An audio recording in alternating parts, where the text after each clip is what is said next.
Good afternoon, everybody. How's it going today? Texas Redleg here on a Thursday afternoon, October 14th. Just wanted to put out a video on the subject of alternative communications. Something other than a cell phone, something other than a landline. And we've talked about it before. I've touched on some of the things that I have in my inventory. One of those being a actual truck mounted CB radio in a toolbox that makes it mobile, so I can carry the toolbox into a vehicle or into the house. And I've got ways to plug it into shore power and operate out of a AC/DC cigarette lighter in the vehicle. So it's a completely mobile CB unit with a magnetic antenna that I can stick on the roof or whatever the case may be. I've got a metal patio cover at the house, so I can take that thing outside and set that antenna on top of that metal patio cover and get some more height out of it and possibly get some communications with that. However, I wanted to discuss another portion to that, and that kind of goes off into a little bit more mobility, and those are handheld devices like simple two-way radio.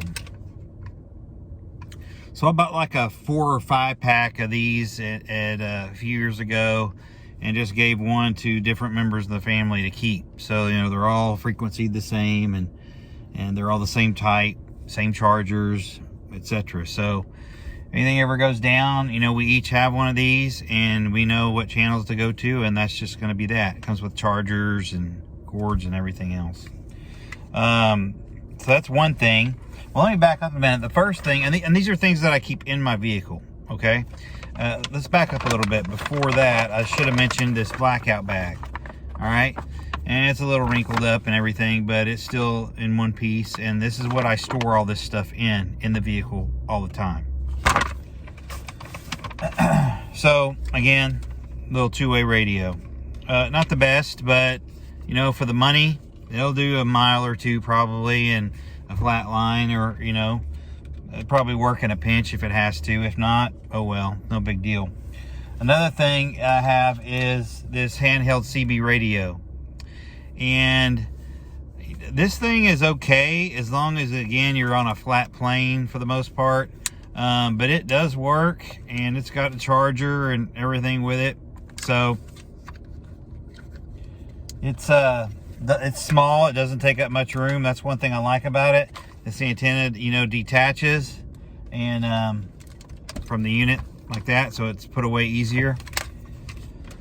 And then I've also incorporated, of course, a solar charger bank with this stuff. Again, it goes into this blackout bag. It's always there. Nothing I have to worry about. I know where it is in my vehicle all the time. If I'm going to take a trip in another vehicle, I just get the bag and move it over to the other vehicle. It's not a big deal. And I've talked about this before as well, this being a power inverter for your vehicle.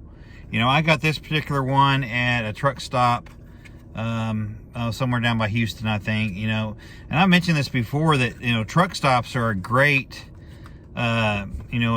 way to find, mobile devices that help with communications, etc.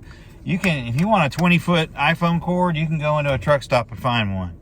And they have fans, just all kinds of neat stuff. Next time you're on a trip, pull into a truck stop and just go check out the, the shopping area, outside of the convenience store part. It's usually in the back, near the showers and stuff. But and they have all kinds of cool stuff. They have a little oven that you can get. It runs off a cigarette lighter, attachment, and it's pretty awesome. It's about the size of a little tackle box, and you can cook out that thing. It's pretty crazy.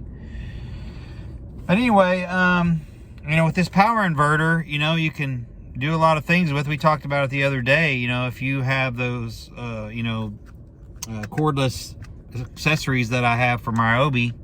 You have a way to charge them should the grid go down, or run something else if you want to. Now, this particular vehicle that I have has also an outlet in the rear.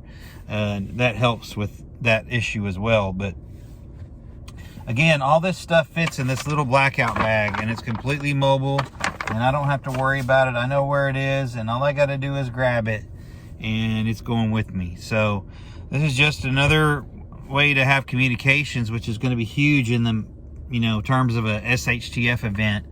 And anybody that's been in the military will tell you that during times of crisis or conflict, the first thing that people go after is communications, because if you can't shoot, move, and communicate, you're dead in the water. So anyway, I hope everybody's getting ready for the weekend. Hopefully you've got plans to improve your preps. So please like, share, and subscribe, and keep prepping. Stack it deep. Long live the Republic.